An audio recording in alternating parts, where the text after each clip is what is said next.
अबू जहल को भी दावत दी। अबू जहल गुस्से हो गए, मारना पीटना शुरू कर, हत्ता के आप जमीन पर गिरे। उस मलून ने आपकी गर्दन मुबारक पर लात रखी, पांव रख के दबाने लगा।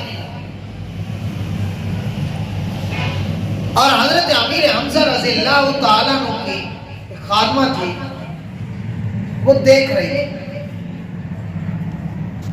वो भागते हुए दौड़ते हुए घर आई। आकर हजरत अमीर हमजा रज़ियल्लाहु ताला अन्हु के आपके सगे चाचे थे, तो उनकी बीवी को बताया,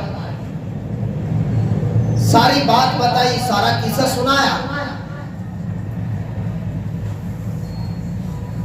तो आप बड़े परेशान हो गए घर वाले। तो कुछ देर के बाद हजरत अमीर हमजा रज़ियल्लाहु ताला अन्हु घर आए। जब घर आए तो देखा कि सारे परेशान हैं।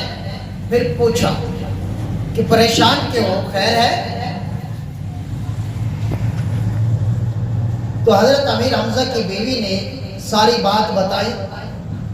कहा कि आपके यतीम भतीजा को इस तरीके से अबू जहल ने मारा है और दूसरा लिटाकर उसकी गर्दन पर पांव रखा है। तो हजरत अमीर हमजा रज़ियल्लाहु ताला घर से फौरन निकले और अबू जहल को आकर मारपीट करके तो रसूलुल्लाह सल्लल्लाहु अलैहि वसल्लम के पास आ गए। आकर कहने लगे, भतीजे आप तुम खुश हो कि मैंने आपका बदला ले लिया? तो अल्लाह के रसूल ने फरमाया, भतीजे मैं इस बात में खुश नहीं, मैं तो रहमतुल लिल आलमीन बनकर आया हूं। मैं तो ये सिखलाने के लिए आया हूं, कोई ज्यादती करे तो उसको माफ कर दो,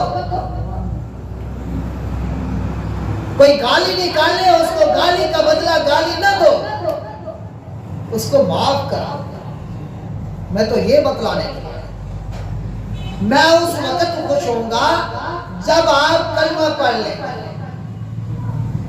तो हजरत अमीर हमजा रज़ियल्लाहु ताला अन्हु फौरन कलमा पढ़ा, ला इलाहा इल्लल्लाह मुहम्मदुर रसूल, मुसलमान हो।